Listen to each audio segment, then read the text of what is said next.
ইথেনেরটা গাঠনিক সংকেত লিখবো, মিথেনেরটা তো সহজ। ইথেন, অ্যালকেনের একটা দিয়ে বুঝবা, বাদ বাকি সব ক্লিয়ার হয়ে যাবে। অ্যালকেনেরটা দিয়ে বুঝবা, বাদ বাকিগুলো নিজেরা পারবা। অ্যালকেনটা সেভাবে বুঝো, ওকে? ঠিক আছে। গাঠনিকগুলো অনেক বড়, বাট গাঠনিকগুলো কাজে লাগে। ইথেন, ইথেনের সংকেত কি? C2H6। তো এখানে ফার্স্টে আমরা কি করতে পারি দেখো, সি সি দুইটা কার্বন না অ্যালকেন, তার মানে দুইটা কার্বন, এটা অ্যালকেন, শুধু সিঙ্গেল বন্ড থাকবে, রাইট? তাহলে বাদ বাকি হাত তো ফাঁকা, চারটা হাত কার্বনের, চারটা হাত ফিল আপ করবা কি দিয়ে? H H H H H, তাহলে এটা কি আসে? CH3 CH3। ঠিক আছে, বোঝা গেছে? বুঝতে পারছো ভাইয়া? জামাইকা বলছে অনেক সহজ, কালকেও জিনিসটাকে ভয় পেতাম, ভাইয়া তো সবকিছু পানি পানি করে দিলেন, একদম ক্রিস্টাল ক্লিয়ার। হ্যাঁ ভাইয়া, সবকিছুই সহজ, সবকিছু একেবারে শরবত, বুঝছো? কোনো প্যারা নাই।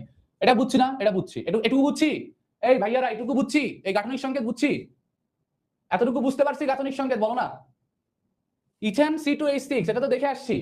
তাহলে এখানে কার্বন আছে কয়টা? দুইটা, জাস্ট দুইটা কার্বন লিখবা। অ্যালকেন যেহেতু, এখানে তো কোনো ডাবল বন্ড নাই, single bond, so single bond দিলাম। তাহলে একটা সিঙ্গেল বন্ড, কার্বনের আর বাকি হাত কি আছে? তিনটা হাত ফাঁকা না? বাকি হাত কি দিয়ে ফিল আপ হবে? হাইড্রোজেন দিয়ে। বুঝে দিলাম, ঠিক আছে?